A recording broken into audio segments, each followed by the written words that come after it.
How's it going, everybody? My name's Parallax Abstraction, and welcome to a special supplementary video to my Tron 2.0 Retro Flashback Plays. I've got something a little interesting for you guys here. So I mentioned during the series that I was going to try to see if there was a way I could showcase this game's very interesting multiplayer. And well, it turns out I've got a special guest with me who has made that possible. So I'm actually joined on here by Rod Rain, who is one of the members of the Living Dead system operators and one of the maintainers of the Killer App mod, which is what I've been using to play this, and who is keeping this fledgling multiplayer community alive. How's it going, Rod? Oh, pretty good. How about you? Pretty good. So yeah, what we're here to do tonight is we're actually running on a public server that I guess you maintain on weekends for the remaining enthusiasts for this game. Yeah, that's right. I run them every weekend pretty much. Unfortunately, there isn't really enough of a player base to keep them running 24/7. I'd like to, but it's just, not enough people, unfortunately, which is sad, but at least I keep them going on weekends, and there's, basically enough people still playing on weekends at least to keep them going, keep it worthwhile. Yeah, it was kind of interesting because you ended up the way we connected is you ended up just finding my play series of this, and you actually said, because I did play the multiplayer for this for a little while back when this was in its sort of factory state, I guess. And yeah, you said you actually remembered me from back then, which I thought was pretty interesting. And when I went to get this game set up, I discovered not only your mod, which just tweaked the game as a whole and added widescreen support and everything else, but you've actually, this game, as some people may or may not know, this game's multiplayer was powered by GameSpy, which basically died completely a little while ago. Yeah.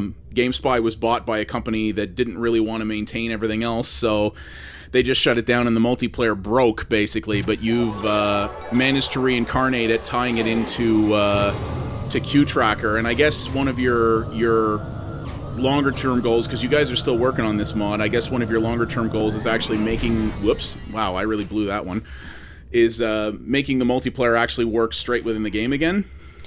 Yeah, that's right. At the moment, unfortunately, it requires installing like a multiplayer fix that we've put out, and it uses an external program to connect to the servers, so it's a little bit awkward right now. I would like it so that the in-game server browser will work again, so that you can just use the game itself to join servers. I'd like to have it that way. Maybe I can get that to work properly. It kind of works now, but it's I still have to work on it. Yeah, it's pretty impressive, and you guys also put out I guess sort of a compilation with an installer of a whole bunch of community-made maps that came out for this as well. We were talking a little bit before we started recording that I didn't realize this game actually did have a level editor, but it was kind of a undocumented sort of, here it is, if you guys can figure it out, have fun kind of thing. Oh god, there's such a long story I could tell you about the support for this game and the modding and all that. It's like, oh god, how long do you have, right? Hey, good stories are what people are here for. So I know it is actually mentioned in your little add-on that you guys did into the credits that, you guys and Buena Vista Interactive potentially, or at least you guys don't think the most highly of them. You cut that little zinger at the end of the mod credits that we had. It's like, thanks for nothing. Yep. Yeah. And that was the interesting thing, because you were telling me that I was under the impression that when this game came out, it was reasonably critically acclaimed, but that I was under the impression it didn't sell very well. But apparently, at least from what you've managed to glean, it sold okay, just not as well as they wanted. Yeah, this was off the record. An employee of Disney Interactive told me that while it did not sell well, it's not like it sold super amazing, it should have at least made its money back. So it wasn't like a total write-off for them, a total loss, but it definitely wasn't the hit that they were expecting either. So because of that, they basically dropped it. And then, like you said, it reviewed very well. It was critically acclaimed. and also it was number 2 on the sales chart at the time of its debut. So, wow. so it did well during its first week of sales, and then after that it dropped off because, well, I guess, all the fans of Tron, rushed out to go buy it. And then after that, it's like everybody else who didn't know about it obviously didn't buy it. So it sold decently. It sold okay in the sense that it wasn't like a write-off, but it wasn't a hit either. So because of that, of course, that's not good enough for Disney, right? It's got to be like an amazing. And that's kind of the smash hit. history of Monolith in general, really. Like Monolith in their history had developed a number of series that are very widely regarded by their fans, but which never really made money at the time. Pretty much, yeah. And it's kind of funny that this was among them. Stuff like No One Lives Forever and Shogo Mobile Armored Division and stuff like that. People have very high regard for them, but not so much at the time. Yeah.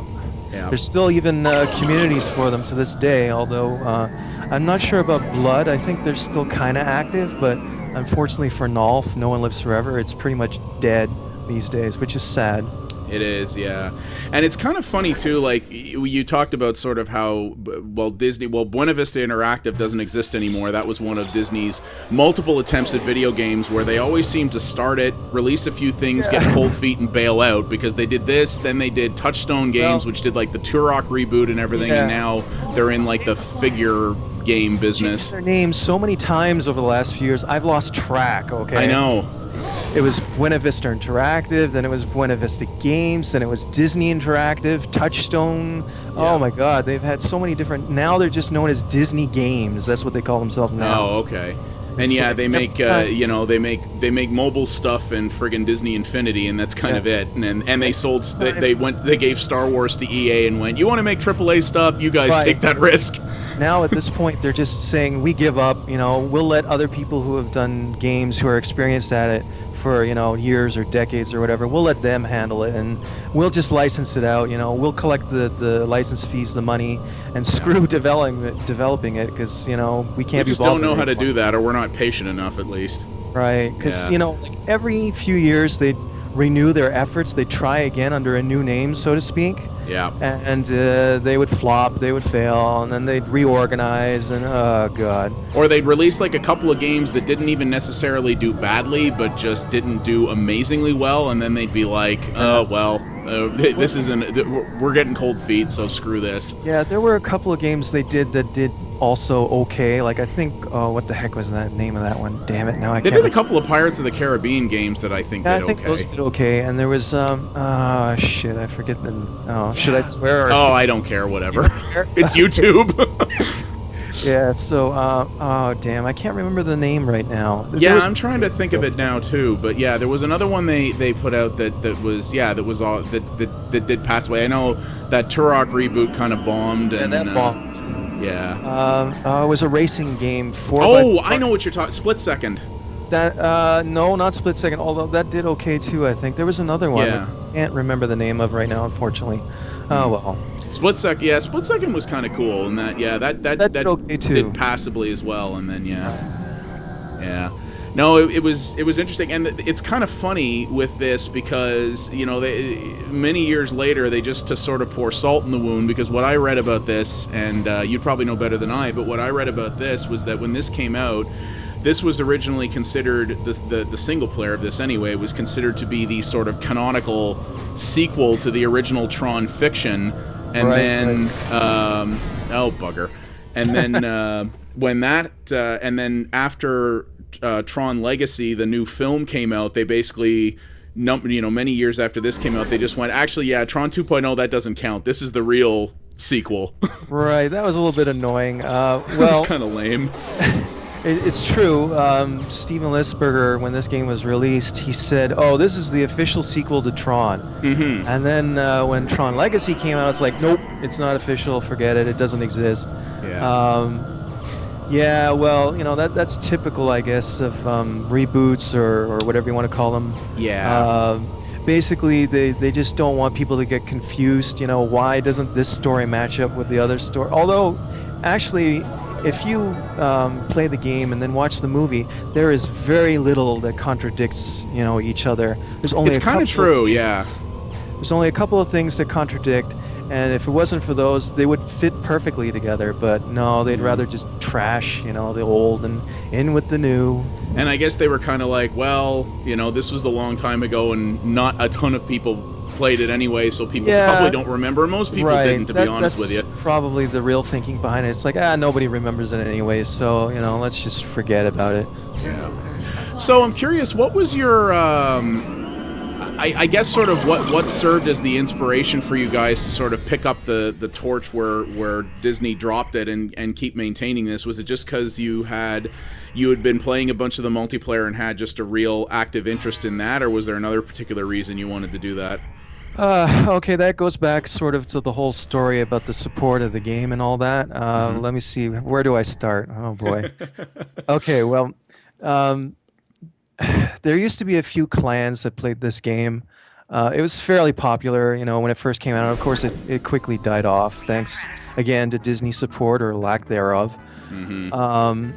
Basically, two of the clans. One was called Living Dead. The other one was called Dark System Operators. I see. They decided to join and became LDSO. And the reason why they joined is because both of them had the same kind of view, the same interests. They lined up. Like, for one thing, we were kind of like the friendly clans, like we were nice to beginning players and whatnot, you know what I'm saying? Right. Because unfortunately, I think I told you this before, unfortunately there were quite a few, well, hate to say it bluntly, assholes in Tron 2.0 back in the day. They were pretty arrogant and weren't friendly to new players. They loved to lord over them, about how much better they were because they'd already been playing the game for a long time. Because of the small community, I'm guessing that, they stood out. Compared to other communities. Like if they were assholes in other games, who gives a shit? There's plenty of assholes out there. But in Tron, it's like there's almost nobody playing. So if you're an asshole, you really stand out. Like, oh, I'm special. Yeah. So so we were friendly to other players and whatnot. And we tried to help them out. Teach them how to play, kind of thing. And also, we were interested in modding the game. So we had our ambitions and everything, and one of our members had already put out a bunch of maps. His nickname is Existence. He almost single-handedly produced all the custom Disc Arena maps for Tron 2.0. Like if you look at all the custom Disc Arena maps, like 95% of them are his. So yeah, he produced, and the thing is they're amazing. They look fantastic. They look just as good as the retail maps. Maybe that's even pretty better. Impressive. Yeah, we're gonna be we're doing the light cycle stuff right now, but just so you guys know, we are actually going to be checking out Disc Arena as well, which is the other multiplayer mode in this. So we'll be doing that for sure. A few more custom maps coming up, and then it'll loop around to the beginning, back to the retail. Right. And that's when I figure we'll switch over to the other modes. Yeah, for sure. I just noticed here, it's kind of weird. I've actually been running around this arena on my own for a while. You guys are in the game, but it doesn't seem to be spawning you. Oh no, wait, there are 3 cyclists. Yeah, unfortunately I joined a bit too late, and then so because of that I wasn't able to join in. Like if you join like a second or two late after everyone else has, sometimes you don't get to race and you have to wait for the next race. Oh, that makes sense. Okay. But it's quite interesting that you guys have kept this. So you've been sort of maintaining this mod and these map packs with, well, pretty much undocumented. I guess there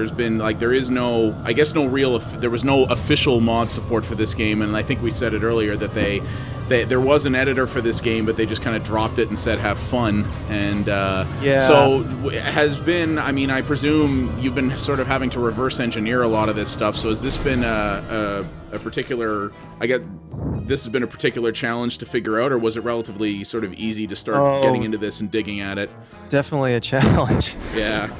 The documentation that came with the tools was terrible. Barely explained anything. The tools themselves are, they're actually not that bad. It's just that, again, so many things are, not explained. It's cryptic. You have to figure it out all for yourself. So you're, bumbling along, scratching your head, trying to figure out what everything does. So yeah, so it's taken us like years and years to figure out all sorts of things. So was the level editor that you guys got, at least as far as you know, was it sort of like with some other games, this essentially the same one the devs would have used, or was it sort of a specialized version they just created for the community? No, it's actually identical to what they used to make the game. They didn't, produce like a light or dumbed down version. They just basically threw it out there. They said, "Here's what we use. Go nuts!" You know. Yeah, if you could pull it off, hey. Yeah, exactly. So when did the sort of first custom maps that the community started working on, did that start to appear fairly quick, or was that a ways on? Well, it's interesting because the very first map was actually produced by an employee of Disney Interactive, or back then Buena Vista Interactive, and it appeared very quickly. And he produced a couple more too. This guy was actually the only employee of Buena Vista Interactive who really interacted with the fans and was like friendly to them, if you want to put it that way. And he was even genuinely interested in the game. He's sort of unofficial community manager, as it were. Yeah, kind of. He was a tester. He was one of the game testers at the company, and he tried his best, to do what he could for us. But in the end, unfortunately, he wasn't in charge. It was management who made all the decisions, and he's a cog in the machine. Right. So he made a few maps, and they were quite good, and he probably had a little bit of help from Monolith, for all I know. Yeah. He might have actually contacted them to help him out, because they were pretty good, for early on. Yeah. And then shortly after that, actually, is when Existence appeared on the scene. Oops. And he started putting out Disc Arena maps, and the thing is he made it look effortless. It's unbelievable how quickly he learned how to make them, and also how well they were produced. I mean, when we get to playing the Disc Arena maps, those maps are like almost 10 years old. They came out, some of them, not long after the game was released, and they look fantastic. So it's really amazing what he pulled off. One of these guys who just kind of instantly clicked with everything. It was just like, and yeah, it just became wizard-like with the tools right away. Yeah, pretty much. That sums him up. Yeah, that's pretty cool. So when he wanted his clan, he was the leader of the Dark System operators. When he wanted to merge with the Living Dead, it's like, sure, why not? Absolutely. Because with us and him together, well, maybe we can do some cool things. And I guess we did. Yeah, no, for sure. It's it's quite impressive. I mean, when I started, because when I wanted to start recording this playthrough, I went, okay, well, I have no idea how well older Jupiter engine games work on modern machines, so I went and looked it up, and what I read was like, yeah, it'll run pretty much fine out of the box, but if you want widescreen support and a couple of other things, this is what you want to go check out. Yeah, and I was actually, like, holy crap. It works surprisingly well, provided you use the unofficial patch. And the reason why I say that, aside from fixing a few more bugs, the main thing about the unofficial patch is that it removes the copy protection, actually. Mm-hmm. And the copy protection is what causes problems for most people when they try to run it out of the box, without patching it. Yeah. The copy protection screws up under newer versions of Windows. It doesn't work well. So by getting rid of it, then it works fine. Yeah, and it's a pretty common tale with a lot of that disk-based copy protection. Is a lot of them either use drivers or other weird things that newer versions of Windows just look at and go, huh? Yeah, and exactly. That tends to cause issues. But yeah, it never even occurred to me actually after I installed the patch that it didn't want the disk in the drive anymore. So yeah, but that and it's it was really interesting because I was like, it didn't occur to me at the time, but yeah, I was like, oh yeah, this game came out just sort of right on just a couple of years before widescreen sort of became normal, but it wasn't super common yet in when this came out. So yeah, this was probably games the next year started supporting those resolutions natively, but I guess all that was really needed for this one is you just had to manually edit an INI file and just basically be like, no, you can do this. No, actually, it wasn't that simple. Oh, there is more to it than that? Yeah, there's more to it. You're right, it just missed out on widescreen. It came out like a year or two before it started to come onto the scene, basically. Yeah. So it's like, so now if you want to play widescreen, you have to... Well, this map is interesting. Yeah, this is one of the better light cycle maps by a guy. Well, his nickname is V-Man. That's what he calls himself. And yeah, he produced some of the most attractive light cycle maps, custom maps, like this one. There is copyright infringement everywhere in this map. I love it. Yeah, that might be a problem for your. Well, the imagery won't be for sure. The song on the radio, I have a feeling I won't get content ID'd for that, but it's I highly doubt it. But if I do, it's not the end of the world. In terms of YouTube, unfortunately, some of these maps have like music in them and whatnot. So I hope that you don't get a content ID match. I suppose you could. I could contest it and say it's fair use, but at the same time, a match doesn't actually. A content ID match doesn't hurt me in any way. It just means I can't monetize the video, but it's not a big deal for this one. If you're recording the tracks separately, then you might be able to mute temporarily the music. Yeah, or the thing is, it's kind of quiet in the game anyway, so with all the other audio in that, it'll probably get drowned out. It has to sound pretty clear for them to catch it, so... Okay, hopefully then it won't cause you any problems. Nah, I'm not too worried about it. I think it'll be okay.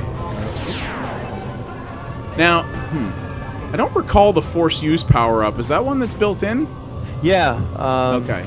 Yeah, it just steals whoever has the power-up. It steals away their power-up. Oh, okay. All right, and I don't currently have anything, so it won't do anything. Yeah, it didn't do anything. This is kind of cool. I did a video, I did a retro flashback a little while ago. I don't know if you ever played the game Revolt, but it was like an RC car racing game that took place in a very similar kind of thing to this. Yeah, it was like I haven't played it, but I have seen gameplay of it. Oops. Oh well. Yeah. There. Bam. You win. Yeah, it was kind of like this, where it took place on a really small scale, but like you were driving in the real world, which is this gives me flashbacks to that, which is pretty cool. Yeah, this is quite fascinating. This map, I like this. Yeah, there's another one like it coming up from the same guy, even more detailed and quite nice looking. Crap! I crashed again. Oh well. Yeah, with the modding stuff, unfortunately when it comes to widescreen and all that, it wasn't too easy to get it to work in widescreen. It wasn't just like an INI file tweak. It's a little so there more was more to it, okay. And in fact, it's still not perfect in this version. The next version of the mod, which we've been working on for like the last 4 years since the previous release, it will have improved widescreen because there's problems with it right now a little bit. It's not perfect, so... Yeah, and that's the other thing I should point out to people who are watching is, these guys are actually still actively working on this thing, and they have another version coming out soon that's going to have some pretty big changes in it, which is pretty impressive given that this game's 11 years old now. Yeah, the changes are going to be pretty massive. Improved widescreen support, easier to install, like it'll notify you of other add-ons and download them and install them and stuff. Oh wow. Cool. Hopefully, the in-game browsing of servers will be back, will be working. What else? I already mentioned the improved widescreen support. Because, like, for example, if you go to the options and you want to change the resolution, currently the way it is, even with the mod, the game won't let you choose like a widescreen resolution. That's so right. If you go in there, it'll revert to 4:3, a 4:3 resolution, and then you can't get back to the widescreen. It won't let you. So I had that problem too, and I did that by mistake, and then I had to go into the INI and sort of manually change it.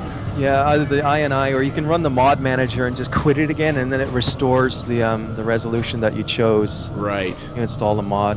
Yeah. Yeah. So and also multiplayer is going to get another big kind of upgrade, like new weapons in the D-Res or the deathmatch, if you want to call it that. New power-ups, better looking power-ups, you name it. That's why it's been taking so long, 4 years since the last version.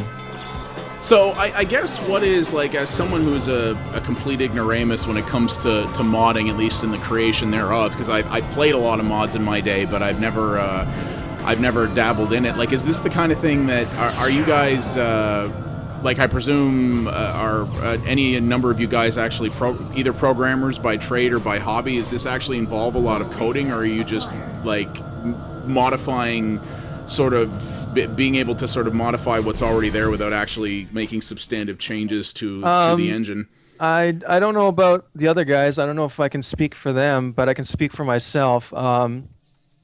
I was a programmer. I used to do programming for a living.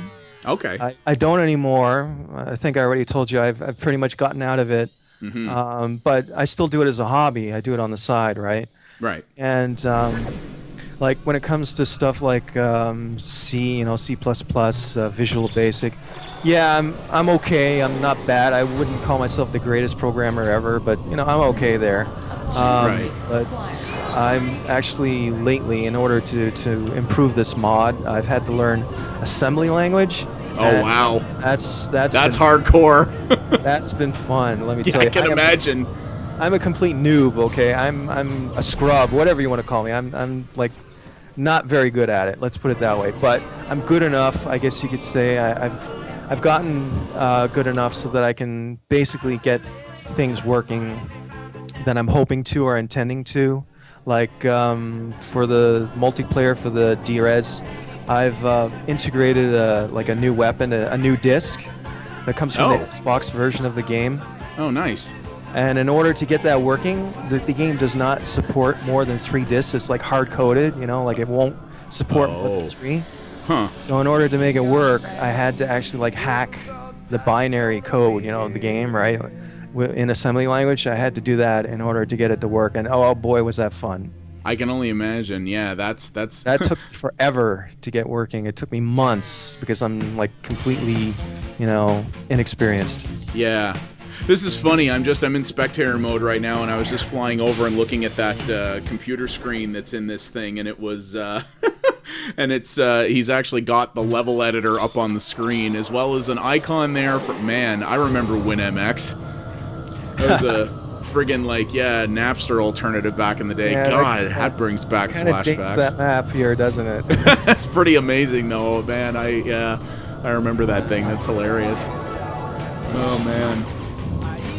But yeah, so no, and it's interesting as well that we talked about this before we started as well. But one of the interesting things I'd actually forgotten about from back in the day that your mod both improves, and I'd forgotten because you actually took the warning out for it, is that this game, when you bought it out of the box, the only multiplayer mode they officially supported was the Disc Arena thing. You could launch this online, but it would pop up a warning basically saying, we have not properly tested or optimized this for online play. I presume Monolith just ran out of time or something when they were developing, and they went, we'll let you do this, but we cannot guarantee it will work. If it doesn't, don't come crying to us.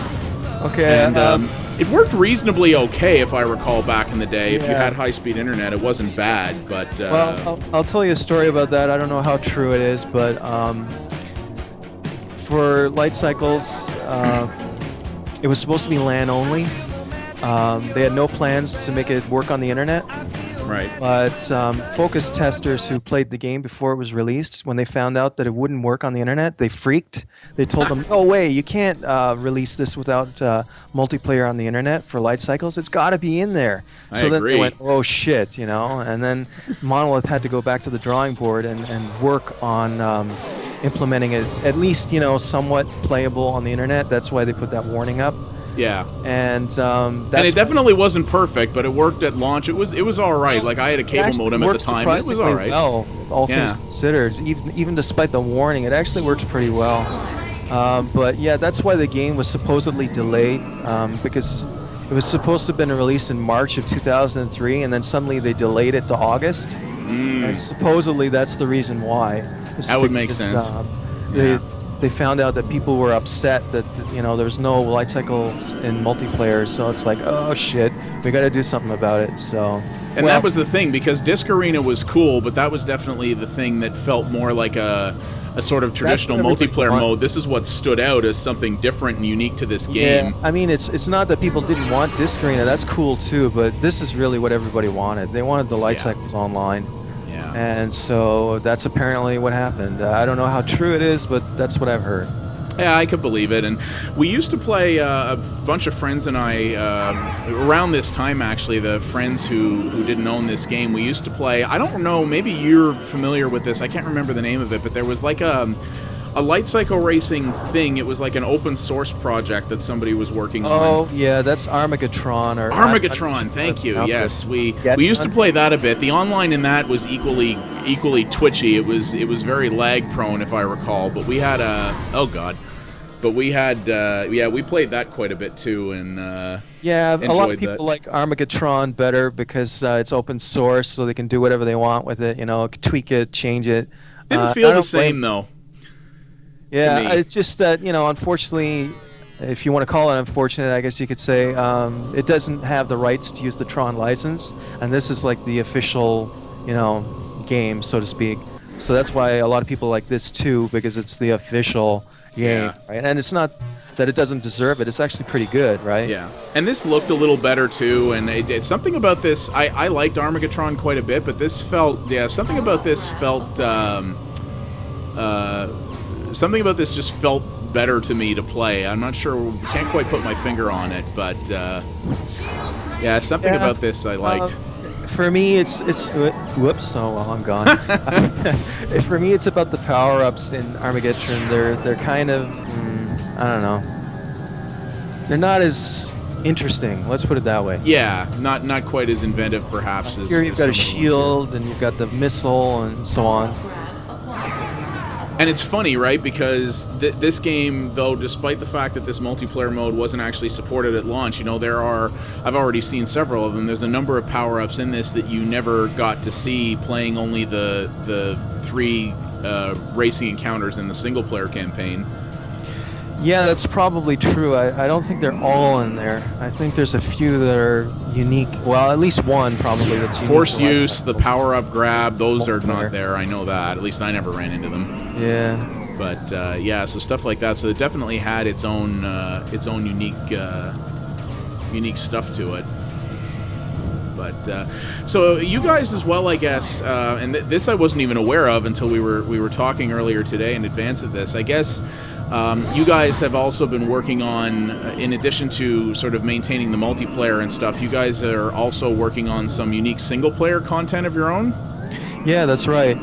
We've already released 2 single-player missions that, you know, you can go and download. It's called User Error, and we've released parts 1 and 2 so far. Although technically we didn't make part 1, it was made by somebody else. We just packaged it in a new form that makes it easier to install, and we support it, so to speak. But we didn't make it, so I just want to put that out there. So I don't want to take credit for something that we didn't do. Fair enough. But what we did do is we made the follow-up, the part 2, because the guy who was working on it, he wanted to continue it, but he didn't have the time to do it. Right. So, and we more or less agreed to do it for him, so to speak. Like, it's his story, but we pretty much designed the levels and you know, made the installer and all that. That's cool.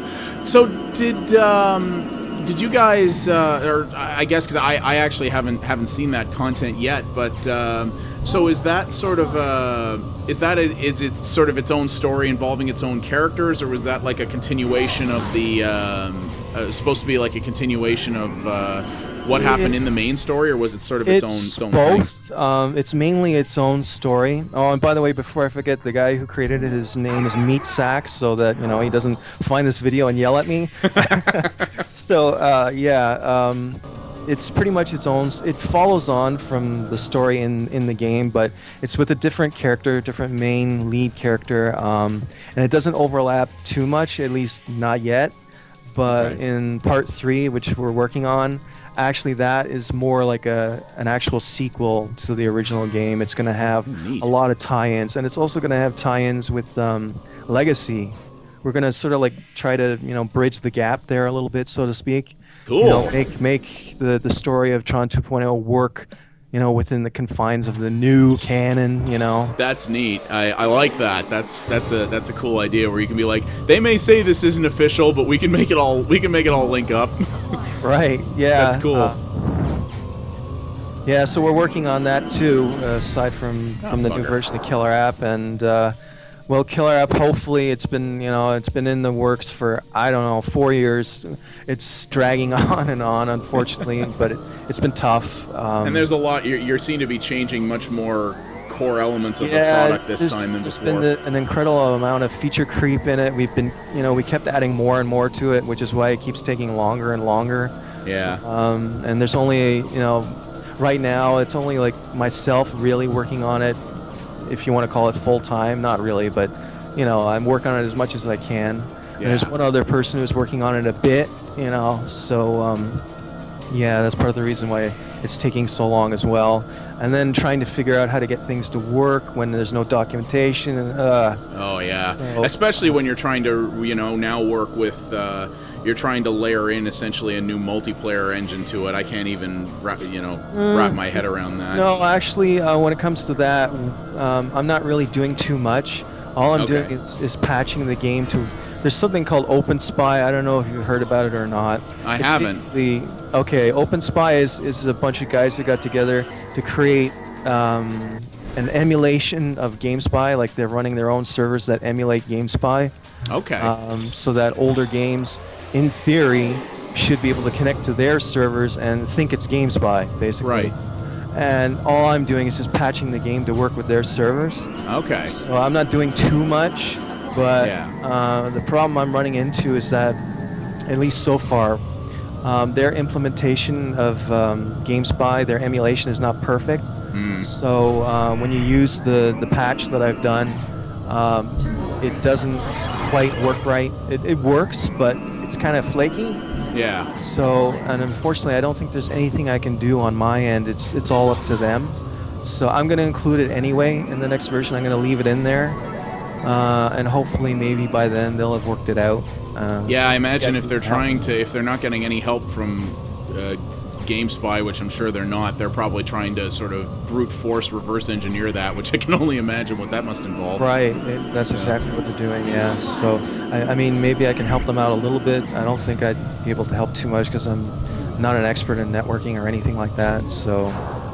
That's the kind of stuff I always find fascinating about PC communities, though, is thankfully some game developers did step up and say, all right, we're going to patch out GameSpy even for these older titles and just make them Steamworks or something. Yeah, but for some of these older games, they either can't be arsed, or if it's for games where the developer's not around or whatever, that in situations like this, people, even if they're for not super hit games of the past, so many people will tend to just step up and be like, well, no, we can probably fix that. Yeah, it's amazing how many communities have tried to do something about it, with many games. In particular, I guess the most popular or the most well-known example is Battlefront, the older Star Wars Battlefront games. Yeah. Those guys have already got it working. They've already got multiplayer up and running again for those games. So that's crazy. Without GameSpy, yeah. Yeah, no, stuff like that amazes me about PC communities. Is just how much they will sort of rally around that stuff, and they'll just they really just see the challenge aspect of it. Of GameSpy's going away. That's what you think, right? Exactly. And it's I think that's really and that's the thing about console games. Not to put it down or anything, but. For example, you take the Xbox version of Tron 2.0 Killer App. Yeah. They shut down Xbox Live for that. Yep. I mean, there's a way around it. You can use a PC running some I forget the name of it right now. There's a program you can use. You can hook up your Xbox to the PC and go through your PC over the internet to play together. But it's awkward. It's not easy to do. Whereas on PC, the community will just put out a patch. Boom, you're back. Exactly, and that's really cool, and I think that's really neat, and it blew my mind to find out that this game still had both there are a lot of older games out there that have had big communities around them, but that that have a lot of them have kind of fallen out, just kind of fallen off the radar, or they're kind of they're not doing much, but it amazed me to see that this game that was smaller in the grand scheme of things still had an active group of people working on it. Right. It's like you said. It's small but passionate. There's a few left, but they're very supportive of it. They're very dedicated, I guess you could say, to it. Yeah, no, absolutely, and it's neat because, you know, as mods go, some of them are easier than others. You know, some mods involve a lot of manual labor to get set up. But the thing that I really liked about what you guys have is everything is packaged in sort of nice little installers. You install the game, and then you run all this stuff, and it just kind of knows how to set everything up, which is really refreshing, especially for people who don't want to really get into the nuts and bolts of everything. I'm glad to hear you say that. I'm glad that you think that. Yeah. Because I think it could still be better, and we're working on that. It sounds like you're going to make that even more straightforward the next time around. Right now, because since the mod came out like 4 years ago, there have been a number of things that have changed, and we've had to release more updates and whatnot, and so they're not integrated. Mm-hmm. We're gonna like integrate all that stuff and make it automatic and all that. So yeah, which is really it's more or less just a one-click install exercise, or so we hope anyway. Yeah, no, exactly, and that's really cool because I mean, I've tried to set up, you know, over the years, I've set up stuff like whether it was Unreal Tournament mods or Half-Life mods, or when I remember the unmitigated nightmare that was trying to get the original mod version of DayZ set up and stuff like that. I was just like, this needs like a degree in something in order to pull off, and it was interesting to see this be fairly straightforward. And here's the map that we're playing now. Here's a map that I made way back when. Oh, no kidding. Oh god, there's tanks in this. Where the hell have I ended up? Oh jeez. Yeah, I've made 2 maps, and this is one of them. Whoa. So this is interesting. I totally walked into another area here. I went through the tank thing and then saw this. Holy jeez. For, you know, considering that I made it like within a year of the game's release, it's okay, I guess. It's not bad. It's pretty interesting that it transitions between 2 completely different environments. Is interesting. I didn't actually know you could bring the tanks into a multiplayer map. That's cool. Yeah, this map starts off boring. You think there's nothing to it. It's just, you know, this small grid, and then all of a sudden these doors open up, so to speak, and it becomes much bigger. So I thought that was an interesting idea at the time anyway. That's pretty cool, yeah. No, this is neat, but it's interesting. I never actually played the I never actually played I never played the other Tron 2.0 version, so I never played Killer App on the Xbox or the Game Boy Advance game, which I was blown away to find out actually existed. Yeah, that exists too, right. I never bothered to play. I had from a rental service that I used to be a part of, I had Tron Legacy buried down in the list there at some point. I never got around to trying that either. I know that was much more of a traditional looking action game than this certainly was. Yeah, by the way, sorry about the phone in the background. I don't know who's no worries. No worries. Whoops. Oh, jeez. Yeah, there's the GBA version and the Xbox version, and there was also a Mac version, and there was going to be a Gizmodo version, if you've ever heard of the Gizmodo, probably not. Wow, really?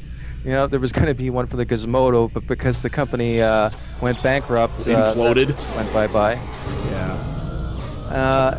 And speaking of the Xbox version, as I was saying before, of course, Xbox Live for the original Xbox anyways is gone. Mm-hmm. So you can't play the multiplayer, not really. I mean, like I said, there's a workaround, but it's awkward. And I find that even to this day frustrating in the sense that the Xbox version received a number of, you know, upgrades, like add-ons that the PC version never got. Okay. And it's been our mission with the mod to bring some of that stuff into the PC version. Like I was saying earlier, the next version of the mod is going to have like new weapons. Those were brought over from the Xbox version. Oh, interesting. So I never played that. Was the campaign in that the same one as this, or was it sort of its own thing? It was the same yet different. Okay. What they did was it was the same story, the same levels and everything, but they changed the levels around a bit. They broke them up into smaller chunks because the Xbox memory couldn't handle the larger levels. They had to break them up into smaller pieces. Okay. And also they made it easier. Like the puzzles and whatnot were, I hate using this term, but I think it's appropriate. They dumbed it down. Yeah. Basically, they made it easier to play. Yeah.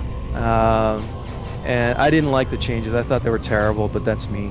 Yeah, well, the Xbox version I know was not as well regarded in general as the PC version. Critically, it wasn't as thought of as well, I don't think. And it bombed even worse than the PC version.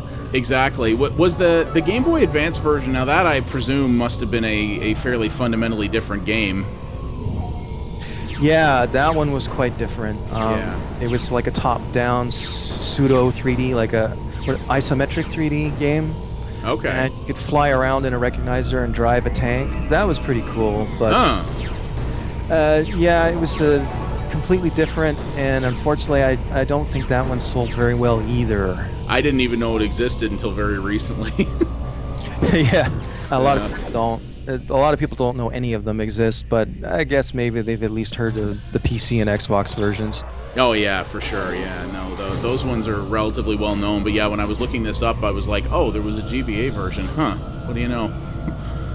Yeah, well, it's interesting. Again, an employee of Buena Vista Interactive, or Disney Interactive, whatever you want to call them now. He was frustrated about the GBA version because apparently it didn't get distributed very well to the stores. So because of that, people couldn't buy it. You know, you can't buy it if it's not in the stores, right? No. So that might have been part of the reason why it failed. That's good. Actually, let me take that back. I don't know if it failed, but I'm pretty sure it probably did. I'd say there's a pretty good bet that it did. Or anybody down, but I mean, I would love to say that Tron 2.0 is like the best game nobody's ever heard of, and it's wonderful and it sold so well and what. But I'm being honest. I'm being realistic. It didn't sell that well, and it's a nice game, but obviously not many people know about it, and it's a shame, really.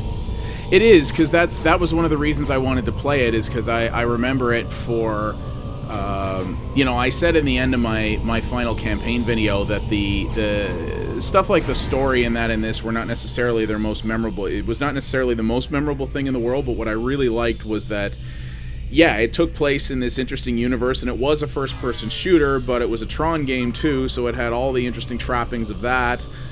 Plus, it had the sort of level up mechanic to it, and all sorts of other stuff, which just made it very. Oh, good lord! Well, this is something else. What happened? Oh, no, I'm in the Mario level.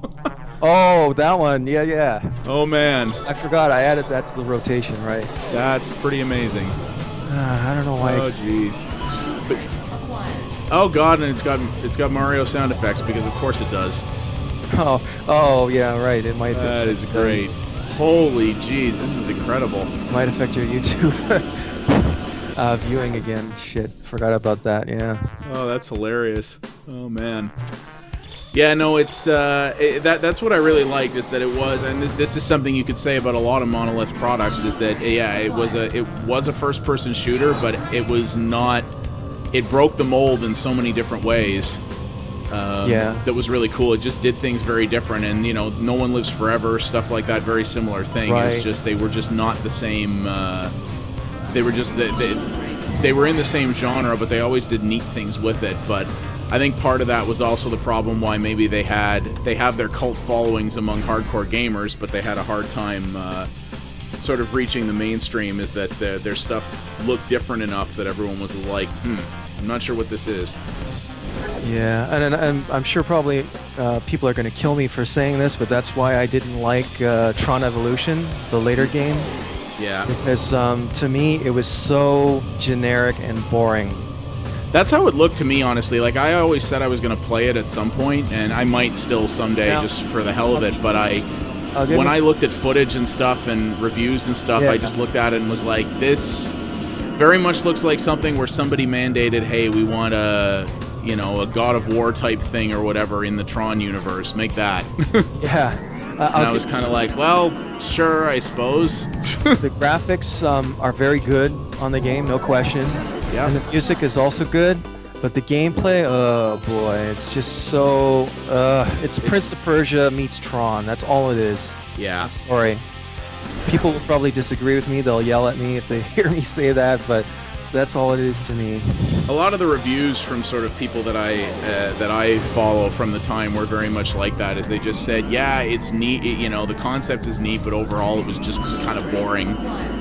Yep. And they were just like, yeah, this just didn't feel all that interesting. And I mean, Even- you know, people are fairly divided on the new Tron movie as well, for that matter, but it would seem to be more highly regarded than the game was.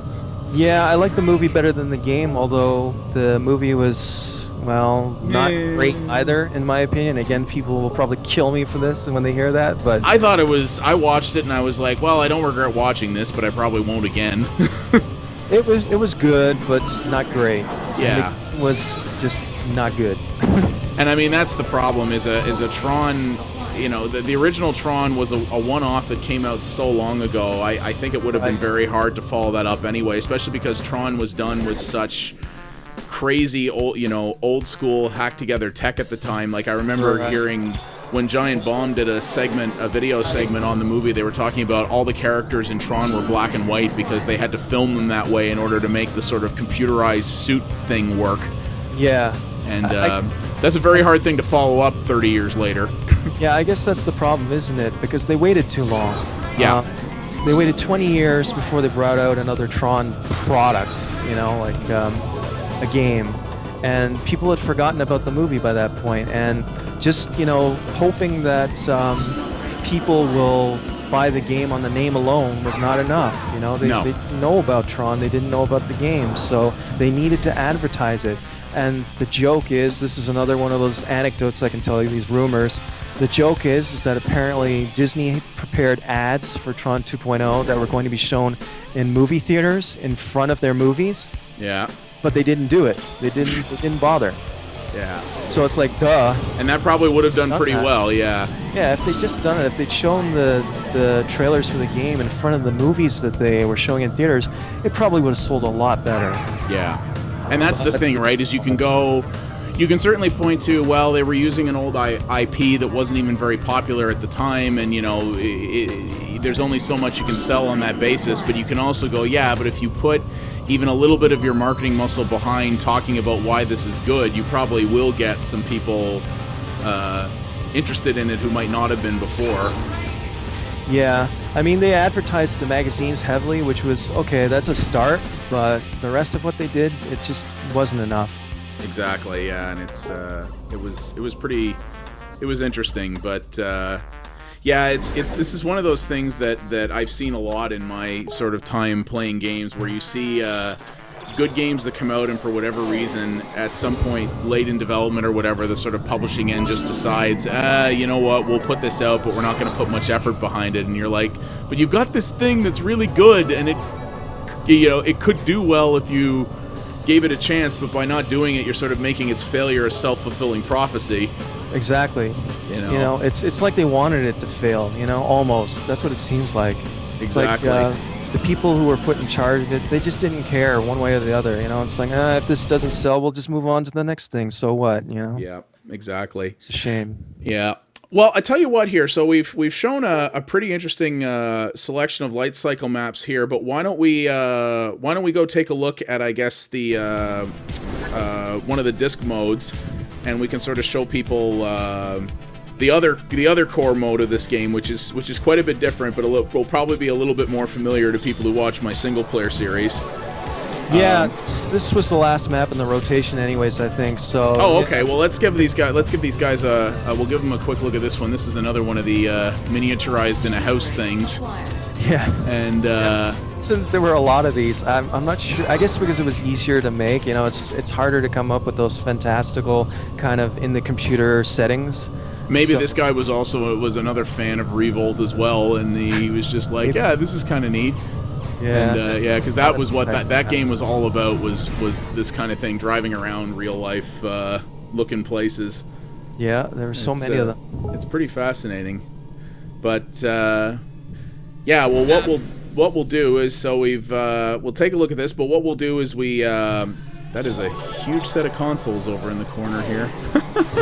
It's hilarious. Yeah, I guess we can move on to what's known as D-Res, which is deathmatch. Okay. And we'll spend a short time on that, and then we'll move on to Disc Arena, and then that'll be it. Okay. Well, what we'll do here is I just have to restart the game to get us into that. So we'll just cut into that. But all right. Well, yeah. Hang on just a sec, guys, and we'll be back in just a moment.